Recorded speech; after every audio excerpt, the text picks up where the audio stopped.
Welcome to the Ever So Lean podcast, the show that ignites your passion for leadership and empowers you to develop a culture of continuous improvement. I'm your host, Matt Sims, and in each episode, we bring you fascinating insights and invaluable tips from our incredible lineup of guests. What do they all have in common? They share an unwavering dedication to excellence and are the experts in driving engagement, improving metrics, and reducing costs. The Ever So Lean podcast with Matt Sims. You know it makes sense.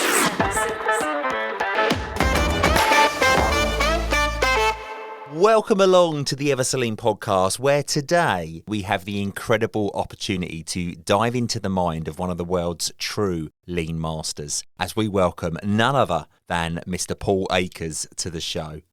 A true innovator and global thought leader, Paul is the founder and president of FastCap, a company that started in his garage nonetheless and has grown into a global powerhouse with distributors in over 40 countries.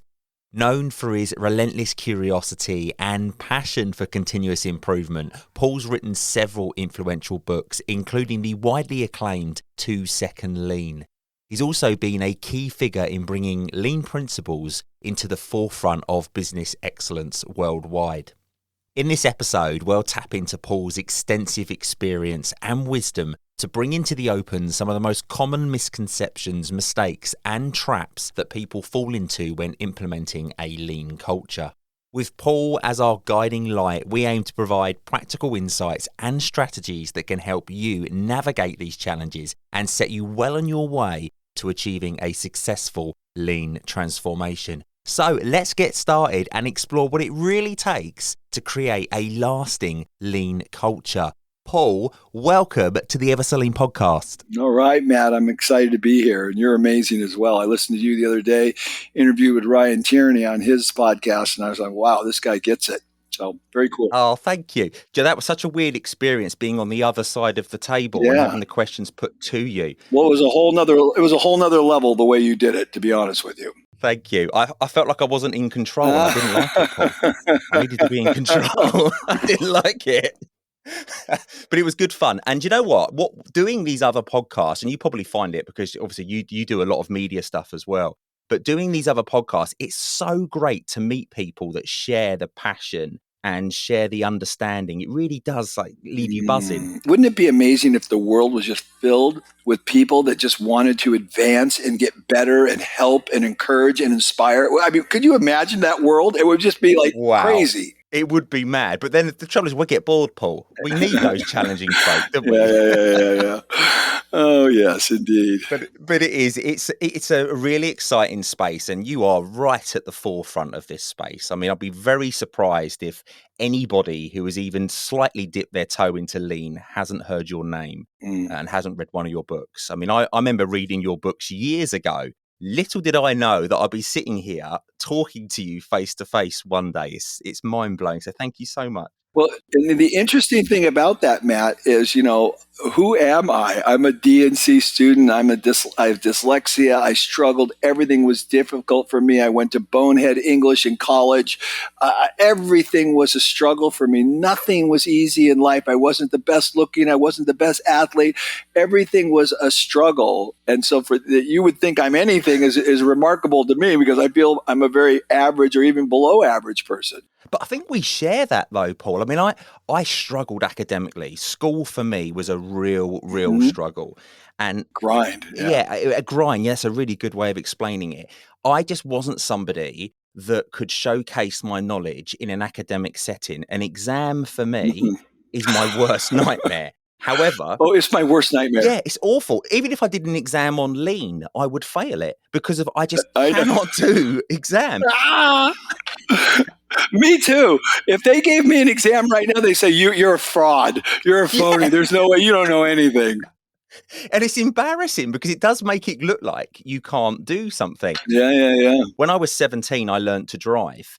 Now, learning to drive was the first thing I ever did that was practical. Yeah. I passed my driving test first time after less than 3 months. Oh, that's good. Bang, straight in there. Because it was practical. Matt, I failed mine, and I bought a car when I was 15 years old and crashed it before I was 16. That's how bad I am. I crashed my car before I had a driver's license. I had to go home on Thanksgiving Day and tell my dad, hey, Dad, I just wrecked my new car. What did he say? My dad would have normally been volcanic in his reaction, but for whatever reason, he showed a bunch of grace to me. He didn't yell. He didn't scream at me. He didn't do anything. He said, well, hopefully you learned your lesson. Did you? Yeah, I don't pass people.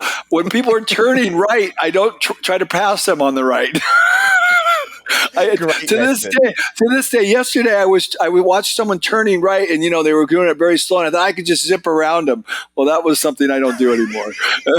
That's brilliant. That's the first lesson for everyone listening now. Don't pass people on the right. Right. when they're turning right. Yes, absolutely. That's the key, when they're turning right. You know what's really funny? A couple of weeks ago, I submitted an application to a consultancy company. Yeah. Who were looking for consultants who could go and deliver lean training to some of their clients. And I thought, do you know what? That would be really useful for me because it'll get me out there a little bit and I can do a little bit more coaching. Right. They asked me to do this aptitude test online. And this test was about problem solving. And no word of a lie, the questions were counting down. You're 12 minutes, right? And it's counting down in the corner. And it was Janet and John go into the sea. One wears a stripy top. One wears a polka dot top. They stay in the sea for 5 hours. Who had the wettest socks? And I'm sitting there thinking, what is this? Is ridiculous. Exactly. And lo and behold, I failed the test. And they rejected me and they said, we have this test so we can keep a high bar of consultants. Okay, well, why don't you do the test again then? And I was like, but if I'm doing it again, doesn't that devalue the point of the test? Like, what's the point of it? Yeah. People love that test, don't they? Yeah. I digress. So basically, if you're listening now and you're not an academic and you want to do well in lean, Paul is a shining example of you don't need to be academic to do that. Yeah. Well, and I graduated from college too. I graduated with not straight A's, but darn close to it at the dean's list, but only because I had to work so hard because everything was a struggle. So I appreciate academia, and I think it has a role that's important, but it's not the end all be all. Yeah, and you said something to me a couple of weeks ago as well that I think's so true, and you've made me see things in a slightly different light. And we were chatting away on WhatsApp, and you said to me that you see a pattern of people that tend to really take to lean ways of working and really get into the methodology tend to be people that have struggled at school. Absolutely. Yeah, there is that tendency. It's not all of them, but I've talked to so many people that are similar to me, and they're dyslexic. They didn't do well in school. They didn't fit in necessarily. And I think that's simply just because what happens is you have to find workarounds because you're so incompetent, at least you feel so incompetent, that you have to find some way to read Dick and Jane. I don't know if in the UK or in Ireland you guys had to read the book Dick and Jane, but in English class in grade school, I had to read this book called Dick and Jane. Dick and Jane went on a walk. Dick and Jane went up the hill. Dick and Jane, and then we'd have to read it out loud. Well, my workaround, because I couldn't read because I was dyslexia, is I just read that book over and over and over again. So it was almost rote when it came my turn to read out loud in front of 30 kids that I could actually say the words. So I was always looking for workarounds. So lean allows me to demonstrate that natural tendency because of my dyslexia and difficulties in learning to find workarounds. So you was reading it from memory rather than what you were seeing on the page? Exactly. Yeah, I almost didn't. It was like playing the guitar. When I play the guitar, I play guitar every day. I don't think about what fingers are doing what because I'm a finger stylist and all my fingers are doing different things. I just have played it so many times, I don't even have to think about it. Blah, blah, blah, I just do it. That's how I had to learn. That's how I had to read in front of the class because I was so bad. Amazing. We had Biff and Chip. All of our books were called Biff and Chip. And I still don't know if Biff and Chip were male or female. I love it. I love it. Oh my gosh. That is good. Let's get on to our main topic today, which is these misconceptions. I think there's no better person in the world that we could put these questions to help people begin and perhaps maintain their journey towards excellence. And there are common misconceptions, mistakes, and traps that people fall into. I see them all the time. So you must have seen so many during your career. Yeah. So, well, the first one is I like to tell this story as we go through this today, Matt, in my own personal experience and the mistakes that I made. So the first mistake is when I first started learning about lean and I started doing it, I realized it was actually a lot of work. I mean, ultimately it made work easy. Michael Altoff says that lean is hard work that makes work easy. But the hard work part, I was busy. I wanted to delegate it. So the first mistake is people want to delegate lean. They want to, at the end of the day, I don't know if I want to do this. I want to go in my office, answer the phone, type some emails, talk to some sales clients, stuff like that. I'll just hire a consultant. So I wanted to delegate it by hiring a consultant. That is the first mistake people make. That is such a big thing. Can you come in and do lean for me? Oh, it's awful, isn't it? Right. Oh. It just doesn't work. The top leader has to be completely engaged. The second problem that I see, and fortunately I didn't have this problem, but I had many of them, and that was they lack a big vision. So when I first learned about lean and the Japanese came into my facility and they basically told me I didn't know what I was doing, I didn't know how to manufacture, and I tell the story, I was making a fortune, I was making a ton of money at the time, and they told me I was clueless, basically. I got on a plane and immediately went to Japan.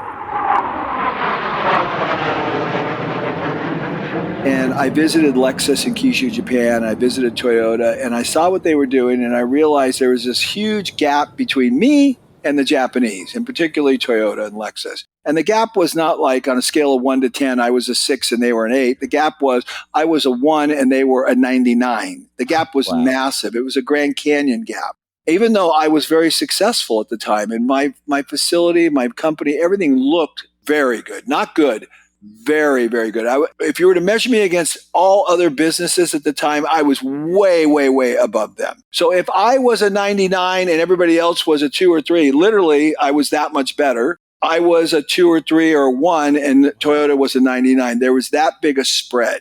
So the point I'm getting at is when I saw what Toyota was doing and Lexus was doing, I got a huge vision. I said, I want that. So I grew a giant vision. So the second problem that I see people have is they don't have the appropriate vision on where this is going to take them. I saw immediately when I saw the gap, oh my gosh, I could be this outrageous world-class company where everybody's engaged and we're making world-class products and there aren't defects and nobody's running around with their hair on fire. I saw the whole vision. Most people don't really understand where this will lead. So that's the second thing.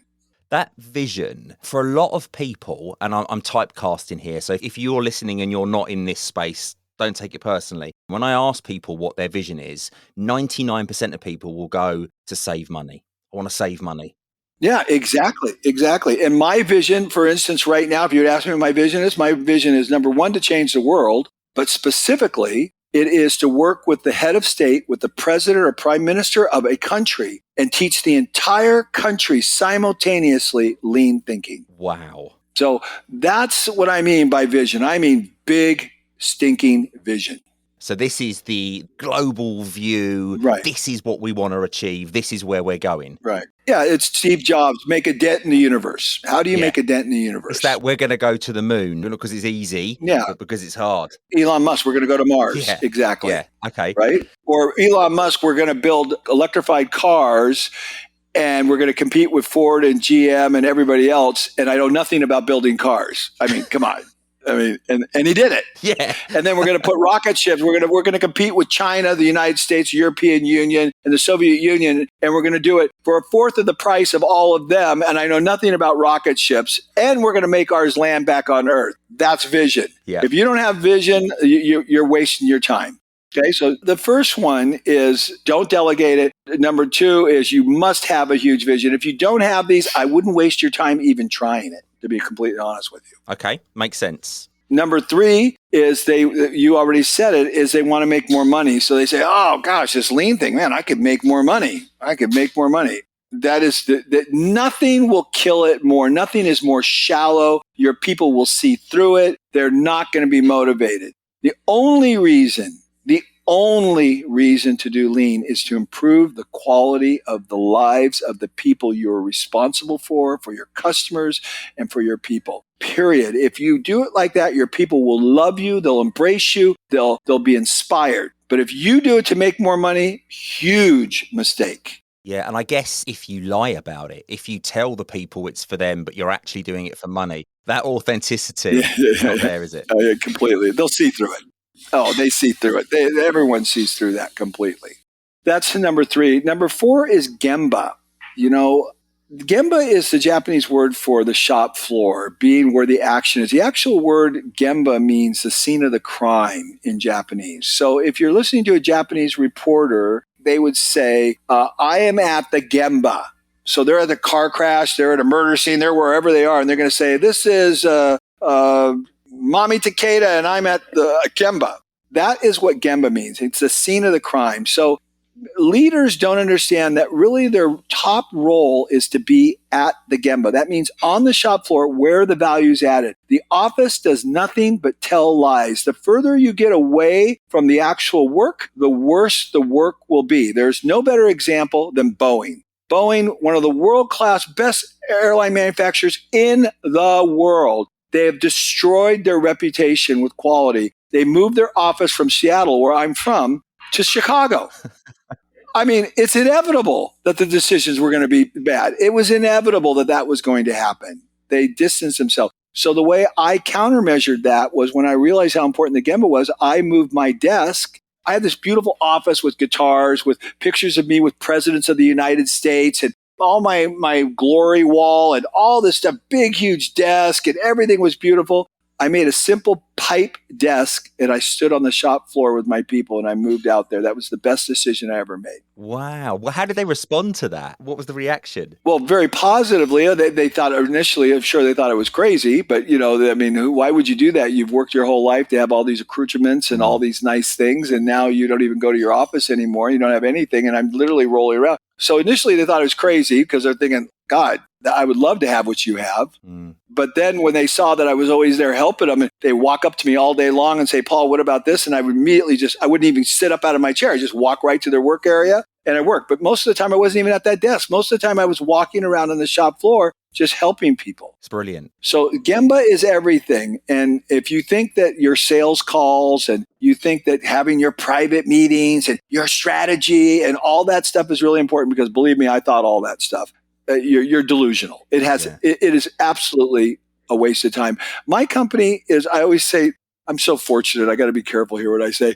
It is so successful, it takes your breath away. In every regard, it is so successful. And how did we do it? Gemba, continuous improvement, every day, relentless. That's it.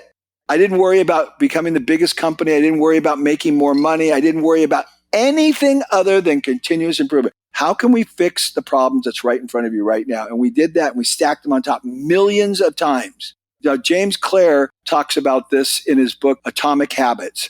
The accumulation of marginal gains has this exponential curve. So that's all we did. We just made a bunch of tiny improvements, and it went like this. I didn't worry about my office. I still don't have we have a beautiful facility. You can see it online. I don't have an office. I don't even have a name. I don't have anything. Paul Akers president. Nothing. I don't want it. I don't have anything to do with it. So Gemba is the next one. I was at an organization once and we didn't have desks for people to work at. We had what we called cows, and they were computers on wheels. So like little carts that were like mobile stations where their laptops could be charged and stuff. And people could then move with their office effectively to where the people was. It was brilliant. Beautiful. Absolutely brilliant. And if someone had a problem, he didn't have to say, I'll go and check and I'll come back to you. The supervisors were at the spot with the information available to them, and they went to the person rather than the person coming to them. You got it. You got it completely. It's amazing when people get it, because it makes everything easy. I mean, there's no struggle in life. So number 5 is the Toyota production system is not a manufacturing system. It is a human development system. So number 5 is they don't understand the importance of developing their people. They don't realize that the best activity they'll ever invest in is the education and elevation of their people. Benjamin Franklin, one of our founding fathers, Thomas Jefferson, John Adams, George Washington, they all understood how important it was to have an educational system in the United States so our country could rise up with smart, intelligent people. It was a development of people. So I took that information when I saw what Toyota was doing and my reflection on history, because I'm a big historical buff. I read history every day. And I understood that the development of people was the key to civilization, to a thriving civilization. And you keep people ignorant, you're going to have a very, very difficult time. So we created a morning meeting where we spend, for us, I don't recommend this for anyone else, a half hour every day in a university style setting, developing our people, studying Ono's principles, Deming's principles, FastCap's principles, the Constitution, a history lesson, a word of the day. We do a variety of different things that do nothing but elevate our people so that when they're solving problems, which I'm asking them to do, that's their number one goal, is they're process engineers. They need to look at the process and then solve it and improve the process. They have a full deck to work with. They have a plethora of information in which they can work with to solve that problem. If we're studying Ernest Shackleton, a great Irish guy who was arguably one of the greatest leaders in history, and he saved 28 men from dying in Antarctica after 2 years. We study about Ernest Shackleton and about endurance and about perseverance. So when they look at a problem and they're trying to solve the problem and they don't come up with a solution, they don't say to themselves, well, I couldn't figure it out. They think Ernest Shackleton, endurance, keep going. So the development of their people is number 5. So when you're hiring, say you're hiring somebody to come into the company, is your hiring process tailored to the way that you work? Oh, 100%. Our hiring process is completely unorthodox, and it's not like anybody I've ever heard of in their life. So it's very simple. Number 1, we don't accept CVs or resumes because we say they're all lies. I mean, everybody makes those things look like they're Einstein, right? The second coming of Einstein or Elon Musk. So we don't accept those. They hand them to us. We don't even accept them. We just take them back. We don't want them. We say, if you want to work for FastCap, all you have to do is take your phone, hold it horizontally, and shoot a video. Tell me about yourself for 60 seconds to 2 minutes. Just tell me about yourself. And that filters out 50% of the people, because 50% of the people are not willing to do that. That's just crazy. So we immediately know they're not predisposed to change or new ideas. And then they send us that video on WhatsApp or Signal or email, whatever they want to do. We prefer it on WhatsApp, Signal, or something like that. Then I watch it. If I like it, then I send it to my leadership team. They watch it. If they like it, then we invite them in for an interview. If they still like them, they still seem like they're the people they represent themselves. We offer them to work at our job at our company for 1 day with pay. We're not hiring them. Then at the end of the day, we bring in all the people that work with them, not them, all the people that work with them. And we ask them, what do you think? Do you want to work with these people? If we don't have unanimous from all those people, we don't ask them back. If unanimously they say, yeah, they seem pretty good. They're asking good questions. They seem attentive. They seem engaged. Then we ask them, do you want to come here for 1 week? We'll pay you for 1 week. No problem. What do you want to be paid? We'll pay you. They for 1 week, after 1 week, we bring those people back in, the same people or different people who have worked with them. Do you want to hire this person? Because they're going to work with you side by side. If it's not unanimous, we don't hire them. So the people who are working with them, hire them. That's how we hire.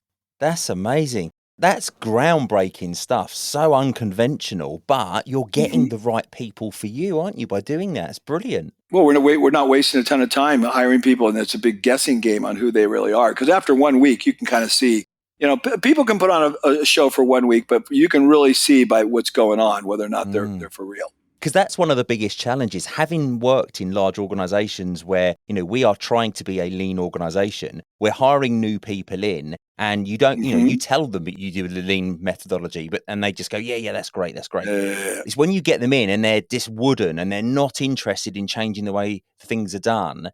And by then it's too late, but you're managing to get underneath that straight away. I'm going to use that term. They're wooden. I've never used that before. I like that. They're wooden. I'm going to even say it with the Irish Well, they accent. are, aren't they? They're wooden. They're wooden. Stiff. You're a bit wooden, aren't you? Bit wooden. I love it. Bit of a wooden geezer. But it's true though. They're just not. You want people to come in that are going to inject energy, are going to think outside the box, completely, are going to drive you forward, and that's such a great way of doing it. Yeah. You want to get people that are comfortable with change, and then usually, if we choose right, the people are so overwhelmed with their company. They're so like, oh my gosh, this is the craziest company I've ever worked in. Everybody's happy, everybody's nice, everybody's helpful, everybody uses your name. Anytime I have a problem, somebody runs over and says, oh yeah, Bob, I'll help you with this, Mary, no problem. This is the way we do it. And they're like, where did these people come from? I go, well, we actually train them to be considerate of other people. We actually train them to be thoughtful. We actually train them to think about other people. It's not by accident. But it's so obvious though, isn't it? Yet we miss it. Yeah. I've been late for meetings before, and we've gone to a site and we're having a meeting upstairs in the boardroom. Like, you don't go downstairs, you just go upstairs.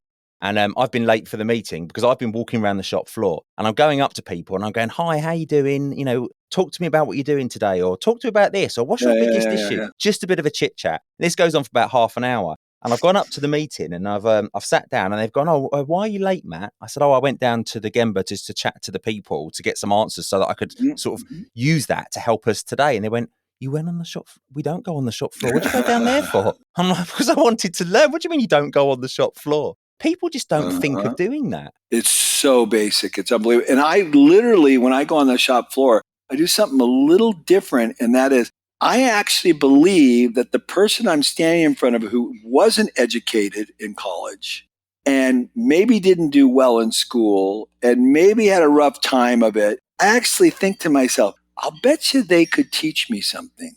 The best story I'll give your audience and you is the most beautiful story ever. It's one of my favorite stories.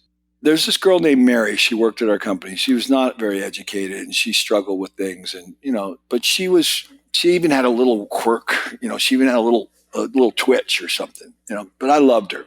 And she worked for us for a long, long time. She finally moved to Alaska. But anyways, the story is this. So I told people, what's the purpose of FastCap? To uncover the potential in every human being. That was the only purpose that we had, to uncover the potential in every human being. And so I was walking on the Gemba actually one time, and I was in her work area. She worked in the POP, the display area. And I said, Mary, and she had her little quirk going on, a little thing with her shoulders and her head and a whole thing. And I go, Mary, what's the purpose of FastCap? And she goes, to uncover potential people. I said, almost, Mary. It's to uncover the potential in every human being. And she looked at me, she tilted her head. Paul, do you mean to grow people? And I said, Mary, you're a genius and I'm an idiot. That is the purpose of FastCap, to grow people. We abolished Paul's thing, uncover the potential every year, and it is now to grow people. Thank you, Mary. That's brilliant.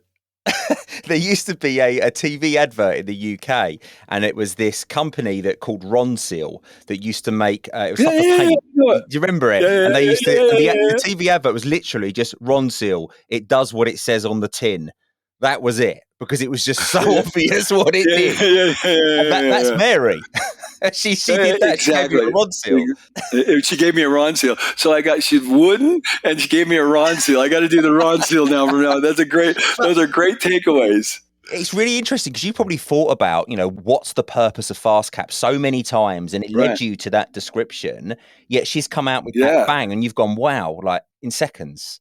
It's it. It's so, who doesn't get it? We're to grow people. It's a human development system. That's it. That's all we do. And so we changed it. It's to grow people. That's it. That's all we do. We focus on growing our people. Everything else takes care of itself. You're lucky you don't get NASA involved or something when you say you grow people. They probably want to know what's going on, especially in the States. Yeah, crazy, isn't it?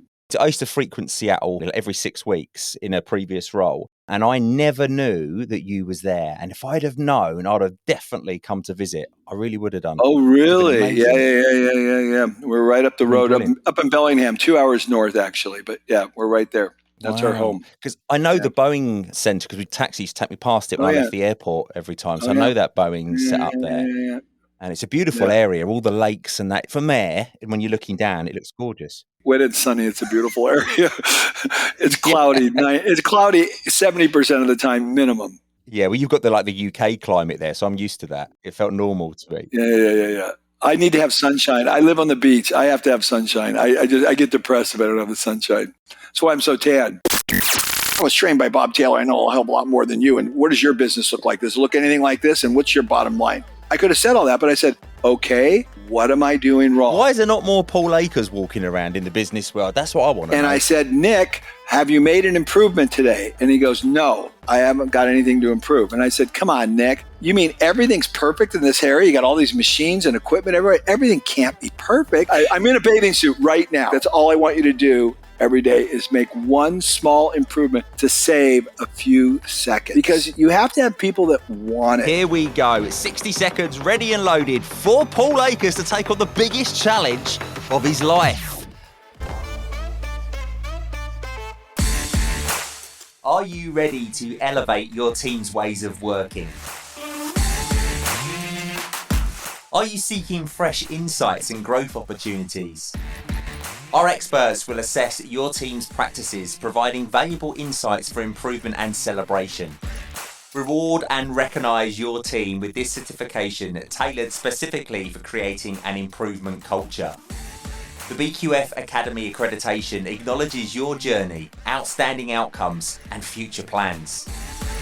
Whether you utilise Lean, Six Sigma, project management, or continuous improvement techniques, this certification celebrates your incredible work and positive impact. Propel your team's performance to new heights with the BQF Team Excellence Culture Certification. Visit www.bqf.org.uk today and let's celebrate your success together. 13-time Shingo Prize winner Dr. Jeffrey Likert and Toyota Kata author Mike Rother have created the Improvement Kata and Coaching Kata online course. This inexpensive, compact program is designed to transform your thinking and approach, making you a highly skilled learner and coach. Engage in deliberate practice to turbocharge your progress. You also get lifetime access to the materials, including all of the bonus interviews. Why pay up to 10 times the price elsewhere, listening to some consultant, when you can gain direct insights from the masters themselves? Skip the rest and go with the best. Join us today and embark on your journey to excellence. Just click on the link below to start your journey.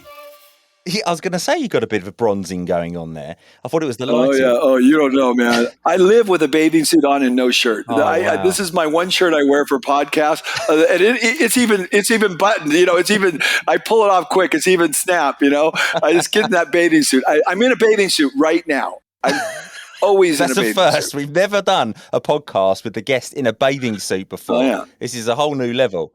Always in a bathing suit. I got a drawer full of bathing suits and nothing else. Brilliant. I don't have a drawer with underwear. I don't have a drawer with anything. I don't have socks. I don't have anything. Just bathing suits. Your excellence that you've achieved has led to you traveling around so much. Like you travel the world. Every time I speak to you, you're on a different time zone.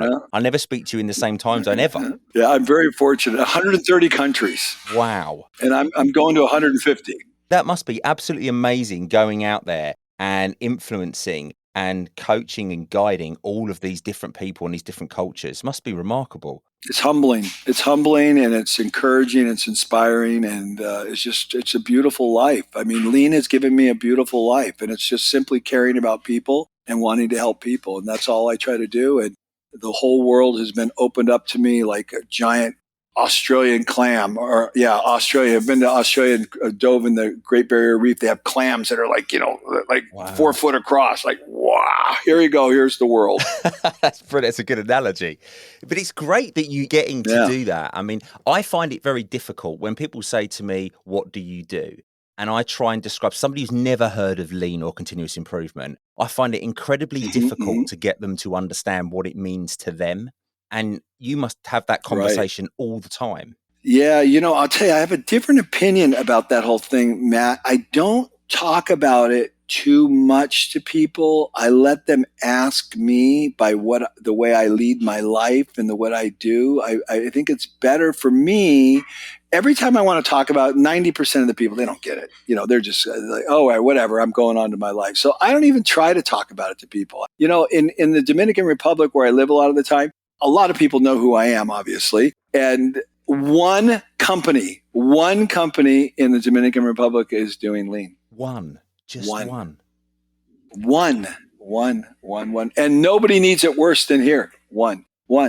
And so I don't waste my time. In that one company, I didn't even talk about it. He recognized who I was and started checking into it. And next thing you know, he's having a morning meeting with his people. He's doing 3S'ing every day. He's awesome. But I never pushed it and never talked about it. I just supported him because you have to have people that want it. Or as Felipe in Portugal says, you can only feed the hungry. So I'm very focused on feeding people who want to learn it, as opposed to saying, hey, you should really do this. I'm like, no.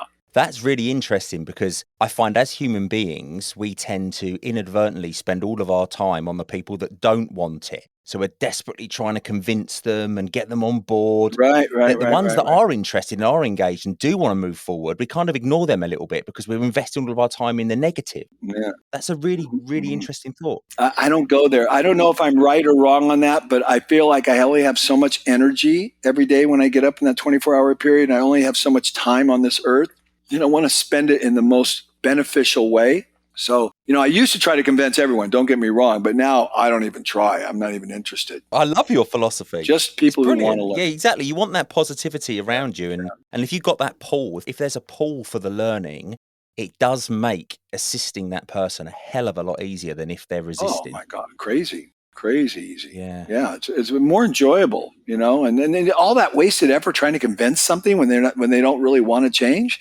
I mean, look at when the Japanese came to me, I wanted to fix a problem. This is how the whole story goes. I had a problem with managing inventory. I was importing stuff from Portugal and from Spain, and I was a little cabinet maker in a little tiny town called Bellingham, Washington. I knew nothing about it. I was very myopic. I was a simpleton in the business world. And then they come in and I say, can you help me with this inventory problem? And they say, well, you don't know how to manufacture. Well, if I would have said, well, hey, buddy, I was trained by Bob Taylor. I know a hell of a lot more than you. And what does your business look like? Does it look anything like this? And what's your bottom line? I could have said all that, but I said, okay, what am I doing wrong? So if someone's not going to enter into the conversation with, wow, what would you do? I just walk away. It's just so good, Paul. I love hearing it. I love it. Why is there not more Paul Akers walking around in the business world? That's what I want to know. Well, I'll tell you, I want to be careful here. There are tens of thousands of 2-second lean thinkers all over the world. It is like wildfire everywhere in every country, from Malaysia to China to in Ireland. There's thousands of them. And then in UK and Germany, they're everywhere. In Kazakhstan, we've got thousands and thousands in Kazakhstan. They're just setting the world on fire, building lean schools. In Kazakhstan, they have 37,000 children in lean schools in Kazakhstan. They're rebuilding the entire education system based on 2-second lean. It's like, wow, like crazy. So they're out there and they're all unique and different. They're not like me. They're all add their little twist to it. And it's beautiful. That's well ahead of the curve. I don't know if you're aware, but I've been working on something for the UK recently, and I've got Eversaline Rising Stars, and it's continuous improvement training for 11 to 16-year-olds. And I've been going into schools and running workshops. Genius. And honestly, the drive and the passion and the pull for the learning from the kids is unbelievable. Well, no, what you're doing is amazing. And I remember you talked about that on the podcast with Ryan. Yes. And I was like, oh my gosh, this guy completely gets it. It is the kids. It is the children. They are on fire for this. Yeah. Beautiful job, Matt. And it's missed, though, isn't it? I mean, how are we missing Completely. that in our education systems? It's just terrifying. And they love it. And they do. And do you know why I think they love it? Because I've often walked into the classrooms and the teachers will go to me, oh, those two over there, we separated them. They're trouble. They don't really engage and all that. And I always think to myself, right, okay. That was Paul and Matt. Yeah, that was us. We're separated. Was it Paul and Matt over there in the corner? Ours was Sims out. Anyway, I work with these kids and the teachers come back after the first hour because it's a 2-hour-long workshop to see how we're getting on. And they walk in and the two kids they've told me to move and separate. They're Lego. They're sitting there, they're building, they're creating the production lines. And they go to me, how have you done that? And I go, well, to be honest, I haven't done anything. I've just engaged them, given them some knowledge and some tools, and they're doing it themselves. And it's because they're learning in a practical way. They're not sat in front of a whiteboard being told this. Let me just say, Matt, the work you're doing is the most important work. That's fantastic. Thank you. Incredible. I really believe in creating tomorrow's practitioners. And if we get them early, and I'm really grateful to the British Quality Foundation as well, because they've agreed to accredit the online module that will be available soon. Mm-hmm. So the kids can actually get certificated in lean before they even kickstart their working careers. So they're going to have something that they can look back on and go, wow, look at this. I've achieved something. Oh my gosh, that is awesome. I love it. Really exciting. Very, and that's very what I good. was doing before I came on with you today. I'm sitting there making these modules. And do you know what? It's so fun. turning lean methods into something that is relatable for a young person, it's such a fun thing to do because it just makes you I can't explain it, but it makes you think of things differently. You take all the jargon out, you take all the complex scenarios out, and you make it simple. You make it lean. And it's so good. I'll share with you what happened to me yesterday, Matt. A guy named David Barros, he has about 800 employees in Guatemala. And he has a new young child. He's a young man with a young wife, and they just had a baby. And he said he wants to teach lean to his children. So he took my book and he asked ChatGPT to write a children's version of 2-second lean. And he sent it to me yesterday. I'll send it to you after the thing. And that is the level of creativity that people are out there doing. So people are doing these great work. And he said, Paul, can I do this? I said, you can do anything you want with my material. I don't care. And so ChatGPT wrote this beautiful book. Wow. A children's book on 2-second lean. That's brilliant. And beautiful illustrations, everything. Did everything. Wow. Oh, everything. I'll send it to you. You won't believe it. Yeah, it's that crazy. Sounds amazing. Crazy good. Tell us a little bit about 2-second lean then, because for folks that are listening now that have never heard of that, give us a bit of a whirlwind tour. So 2-second lean is based on the idea that, Toyota Production System is a very robust, complex, and deep concept of lean thinking. And I traveled to Japan twice to figure out what Toyota was doing, what Lexus was doing. Again, it was a little difficult for me to get my head around where to start and what to do it. And I read The Toyota Way by Jeffrey Liker, who's a friend of mine. And, I just couldn't figure out where I was going to make this happen. So I basically was walking through the facility one time on the Gemba, walked into one of the work areas, which was injection molding. A guy named Nick was there. He was 20 years old, maybe 19 years old. And I said, Nick, have you made an improvement today? And he goes, no, I haven't got anything to improve. And I said, come on, Nick, you mean everything's perfect in this area? You got all these machines and equipment everywhere. Everything can't be perfect. He said, yeah, Paul, everything's great. No problem. And I said, nothing bothers you? Come on, Nick. And he saw it and goes, and I'm pushing him, 2 or 3 times. And he finally goes, well, actually, when I put this level on top of the injection molding machine, I have to level the plate on the machine and I have to stick my head inside the machine, and it's very uncomfortable. And I said, okay, so show me what you have to do. He showed me. I said, so how can we change that? He said, I don't know. I said, come on, Nick, how can we see that level without sticking your head in there? He goes, I don't know, maybe a mirror? So I said, okay. I ran and got a mirror real quick. We held the mirror in front of it. And indeed, you could just look it in the machine and see whether or not the vial was level, and he didn't have to reach in. And I said, well, how can we keep the mirror on there? He goes, I don't know. I said, come on, Nick, how can we keep the level? Hot glue it. I go, let's get a hot glue gun. So we hot glued the mirror on at an angle. Then the mirror flopped around a little bit. How can we make it more stable? Got a popsicle stick, a little piece of wood, glued it on there, put the level on there. Every time you put the level on, you could see the vial perfectly. Boom, done. Saved him a few seconds. And I said, Nick, that's all I want you to do every day is make one small improvement to save a few seconds. And he goes, oh, I could do that. 2-second lean. So all 2-second lean is saying to everyone to make the bar of entry so small that you're just trying to save a few seconds of every process every day by eliminating waste. That's 2-second lean. Ronseal. What it says on the tin. It's Ronseal. It's what it says on the tin. It's Ronseal. I got to make sure I know that whole thing. It's Ronseal. It's what it says on the tin. But it's such a good philosophy because you're taking away all the complexity that people worry about. And you're saying it's just about making a simple change to your work area to improve things. Do that every single day and think where we'll be in a year's time. Simple as that. It's staggering. It's the accumulation of marginal gains. James Clear on Atomic Habits. This is what happens. The accumulation of marginal gains. It has an exponential effect. So I've got 50 employees. You can imagine if I have 50 people making these small improvements, what do you think our facility looks like? It's magic. It's like better than Disneyland. Disneyland's a joke compared to our place because every time you go to do something, it's like, it just happens. That's incredible. I bet it's an absolute sight to behold. We almost want to do a time lapse of your facility and just watch it change and grow over a period of time as things change. It's definitely not wooden. No, it's not wooden. It's definitely not wooden. It's definitely not wooden. It's not a wooden establishment.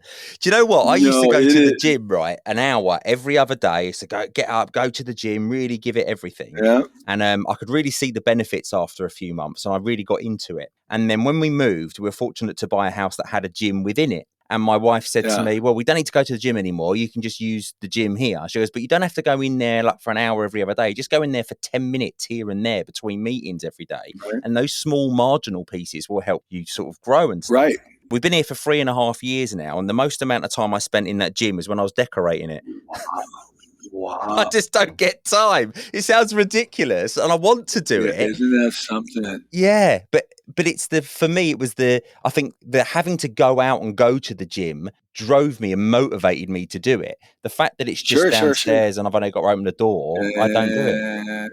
So I have a similar problem. I have a beautiful home in a beautiful gym, world-class gym, and I used it to some extent, but not nearly as much as I should have. So what I did is I readjusted my entire brain. I exercise every day and I never miss ever, 7 days a week. But what I do is I made it so there can be no excuses. I drop down on the floor, do 30 push-ups, I do 100 sit-ups, and do 30 leg crunches. Every day for the rest of my life, I've never missed. And I am in perfect shape. My arms are toned. I have a six-pack. I'm 64 years old. And it takes me under 5 minutes to do it. If it even takes me 5 minutes. And I never miss. I don't need a gym. I just need a floor. Wow. And I do it every hotel room. I do it on the airplane. I'm flying business class. I'll do it in the airplane. Wow. I tell you why you're doing it every day, Paul. It's because you live on a beach and you're in your swimmers all the time. So you need to look like that. Yeah. Oh, God, I'd look like crap. Yeah. Yeah, I know. And, I talk about that. I wrote a book called Lean Health, and it's one of my favorite books. But I talk about that, and I realized, I had this wardrobe of closets that had all these beautiful, fancy clothes, vests and this and that and all these shirts. And I realized all I was doing was covering up my fat. I was just hiding my body, my greatest asset that God gave me. And now I don't need it. I've got a ripped body and I don't need it.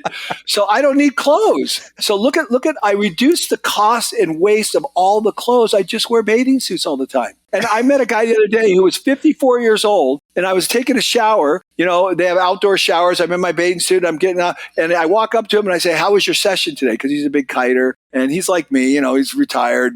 And he said, "I had a great session." And I go, "How long have you been here?" "I've been here for like 10 years, and all this stuff." And I go, "How old are you?" And he's overweight. He's not in great shape, but he's out there busting it out on the water. And he goes, "I'm 54." And I go, "Oh, that's awesome. I'm 64." And he goes, "You're 64? You fucking look amazing." I go, "Yeah, I'm 64. That is incredible. The dedication for you to do that are just, for those of you that can't see now, that are only listening, It's simple. Paul's got like a stripper's shirt on where it's just got the strip down the front. You can rip it open. Buttons. It's like what they wore in the Full Monty. And it's my only dress shirt. I could show you my closet. It's my only dress shirt. I have one shirt I wear for podcasts because I don't have shirts. I have tank tops that I wear if I go to the store to grocery shop. I have 3 tank tops and about 8 bathing suits. My wardrobe. So simple. You're living lean, Paul. That's what you're doing. It's brilliant. But I had to get there, Matt, because I have a beautiful home and I have an estate. I have 2 airplanes. I have so much stuff you can't believe it. I don't want any of it now. Simple is better. Oh, you've earned it, mate. You've earned it. And you've inspired so many, including me, right, over the years. I mean, I've got your 2-second lean on the shelf over there. It's been there for years. And I find, the way that you break things down, the way that you write your words, and you live by it as well. It's not like you just write it down and don't do it. You live like it, and it's inspiring. And that's the key. Yeah, and you deserve the great things that you've earned through that. Yeah, I don't think you should ever think, you know what? Well, I appreciate that. I don't. But in reality, I want people to know my philosophy of life. I appreciate you saying it. It's very kind of you, but I actually don't deserve it, and I'll explain why. Because there's no question that I worked hard. There's no question that I applied myself. There's no question that I went to college and graduated and persevered. There's no question I got my pilot's license. There's no question I got an instrument rated license. There's no question I did Everest Base Camp in Kilimanjaro. And I could go on. The list goes on and on and did Ironman. There's no question about all that I worked my ass off to do this stuff. But there's one thing I didn't do. I'm not responsible for being born in the United States. I'm not responsible for being born to 2 parents that love me. I could have easily been born in Bangladesh to people who didn't care about me. Not saying that people in Bangladesh don't care about their children, but there's many examples where people are in very difficult situations around the world. And those children did nothing to deserve that. And I did nothing to deserve that. I was born in one of the greatest countries in the history of the world with great parents who loved me and cared about me. I did nothing to deserve any of that. So I'm careful about deserving it, because I know that if I was born in some backwater in the middle of nowhere, in the backwater of Tibet or somewhere, that I might not be the Paul Akers you're talking to right now. And I'm fully aware of that. But you can only play the cards that you're dealt, Paul, and you've played a good hand. Fortunately, I did. But I also had a very fortunate, very, very fortunate. Incredible person. Now, because you're so great, I'm going to take the opportunity to tear you down. As we play. I love it. That's how I'll learn. That's how I'll improve. Well, there's been many a person that's come on my podcast that's played the yes-no game. Have you heard of this before? Are you aware of this? No. Tell you a quick story. I was editing the very first episode that I did.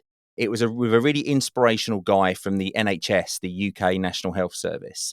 And he was talking about how they developed the COVID vaccine, the AstraZeneca COVID vaccine. So it was an amazing achievement. Okay. And it suddenly occurred to me as I was editing that episode that there could be a situation here where the listener feels very disconnected from the person who's on the podcast. So I thought I need to find a way of bridging that gap between the listener and the expert. Right. So I brought in the yes-no game. And you'll hear it on every episode after that first episode. So there's 60 seconds on the clock. And I'm going to fire some questions at you, but you cannot say yes or no. Oh. And I'm going to do my best to make you say yes or no. Oh, okay. Cool. I love it. Let's do it. This sounds fun. So the way this works is I've got 3 cards in front of me, each with a different topic. Okay. So you can choose your topic. Do you want number 1, number 2, or number 3? Number 3. Number 3. Number 3 is food. So all of your questions are going to be on food in one way or another. Mm-hmm. If you hear the gong, that will mean you said yes or no. Okay. Do you feel a little bit nervous? Yeah. He looks nervous. He's loosening another button on his shirt. Here we go. 60 seconds, ready and loaded for Paul Akers to take on the biggest challenge of his life. Paul, do you love pineapple on pizza? With bacon. Have you ever tried a food that you couldn't pronounce? Every day. Can you eat spicy food without sweating? I never have, and the more I sweat, the more I enjoy the food. Is there a food that you could eat every single day? What is it? Peanut butter and banana together, I go ape shit crazy. Wow. Did you say peanut butter and banana? Together. I literally go into a trance. That's like a drug for you. Do you believe in the power of a chocolate fix a day? It keeps the bad day away. Absolutely never, because I used to do that and I gained weight so bad it was terrible. You did it, Paul. You smashed it. Well, you made it so you made it easy for me. I just made sure I never said yes or no. But food's a big deal to me. Yeah, well, I thought I was going to catch you with the banana one. Yeah. No, I love food, and I'm really big on healthy food, so I'm just crazy about that. I already had my smoothie this morning with about 5 different vegetables and about 6 different fruits, and wow. Oh God, I'm crazy about food. Oh, Paul, you just sound like the perfect human being. You're doing my self-esteem terrible things. Well, no. Well, you think about this. That's interesting you would say that, Matt. So this is what lean produces, and particularly 2-second lean, because if you're always looking at everything you're doing and saying, how could I improve? It almost gives the perception and feeling that everything's perfect because there aren't all these problems that you're facing. And so that's what it does to a company. All the companies that are doing, you've been to CD Matters. Have you been to CD Matters? No, I haven't. Ryan's company. Oh my gosh. You got to go to CD Matters. Yeah. So you go to CD Matters, and for all intents and purposes, it's perfect to a natural eye and even to you and me as lean thinker. But they have all kinds of problems, but it looks perfect. But that's what lean does. Yeah. So, I'm thinking about my headset. And the headset cost me $19. I was watching podcast after podcast, and one person didn't have a headset.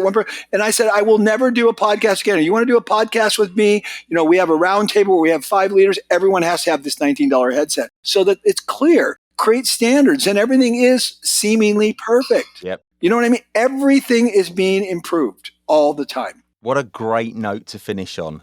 Look, thank you so much for coming on. I am incredibly grateful, and I think you've given so many nuggets of your wisdom out here that people are going to be just lapping them up. They really are. No wooden stuff from you, Paul. It's all been brilliant. No. Good, good. Well, from a dyslexic DNC student that struggled with everything. You've not done bad. You've done all right for yourself. Thank you, Lean. Thank you, Continuous Improvement. Where can people go to find out more about you? PaulAkers.net. I've got a website there. Everything's free. All the videos, everything's free. My books are free. My apps are free. You can get my app, 2-Second Lean Play. It's on the App Store and Google Store. It's all free. All my books are there. Everything in 10 different languages. It's all audio in 10 different languages. Wow. Everything's free. Just go for it.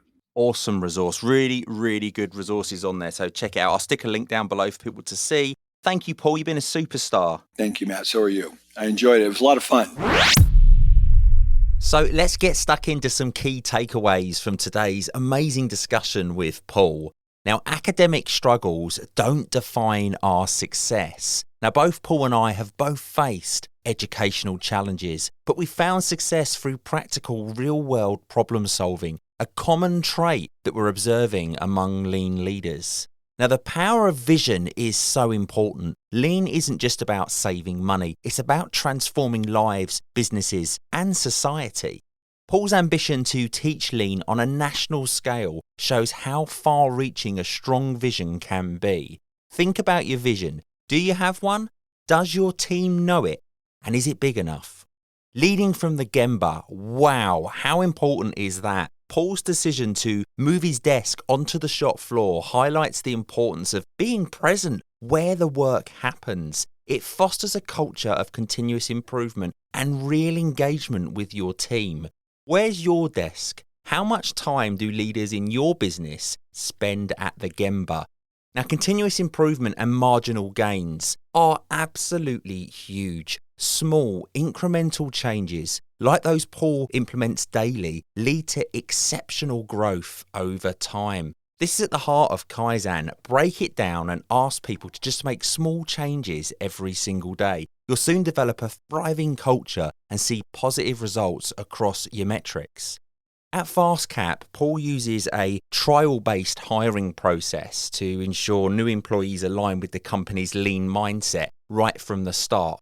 Although unconventional, the process leads to the right hire, empowers employees and supports the growth and health of the culture that he's established. Now, I'm not suggesting you abolish the hiring process you currently have, but it's definitely worth looking at with the question, does the process provide us with what we need? Growing people, not just products. Paul's primary aim is to develop thoughtful, collaborative individuals who strive for change and excellence, creating a positive work environment where improvement flourishes. Everyone knows it, everyone owns it, and everyone benefits from it, from employees right through to customers. Learning from everyone. Now, Paul shared a story about learning from a worker named Mary who helped redefine FastCap's mission to grow people. It's a reminder that everyone, regardless of background, has valuable insights to offer, and that a mission doesn't need to be overcomplicated jargon. Keep it simple, keep it lean.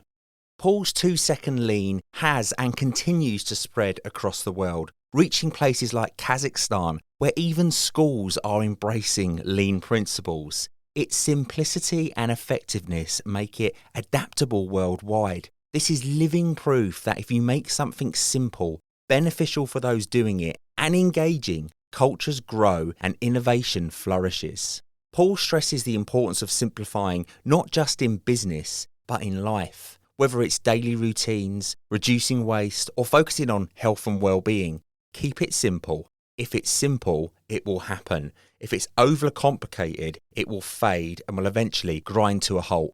Gratitude and humility. Despite his success, Paul acknowledges the role of luck and circumstance beyond his control, expressing gratitude and humility for his journey. I love this about Paul. For a guy that's had such success and made such an impact on so many lives, he remains humble and grounded. A true lesson for us all. Paul and I both agree on the untapped potential of teaching lean to children. When learning is practical and hands-on, It engages students who may struggle in more traditional educational settings. Investing in future problem solvers is an absolute no-brainer. I'm so excited by Everceline Rising Stars and the value that it brings to young people. Check it out at everceline.com to see how we can get it to the young people in your life. And that wraps up this episode of the Everceline podcast. A big thank you to Paul Akers for sharing his insights with us today. If you enjoyed this episode and want more, make sure to subscribe and follow the Everceline podcast on your favourite platform or visit everceline.com. You can catch up on past episodes and explore a wide range of services, including certified lean training, workshops, and information on Everceline Rising Stars, a unique learning experience for young minds aged 11 years and up to learn continuous improvement and problem-solving skills that will change their life. I'd be incredibly grateful if you could take a moment to like and review the Everceline podcast on your listening platform. Your feedback really does mean the world to me, and I truly value each and every review. Thanks again, and I'll see you on the next episode. And don't forget, Everceline, you know it makes sense. The Everceline podcast is researched, produced, and recorded by Matt Sims. Visit everceline.com to find out more.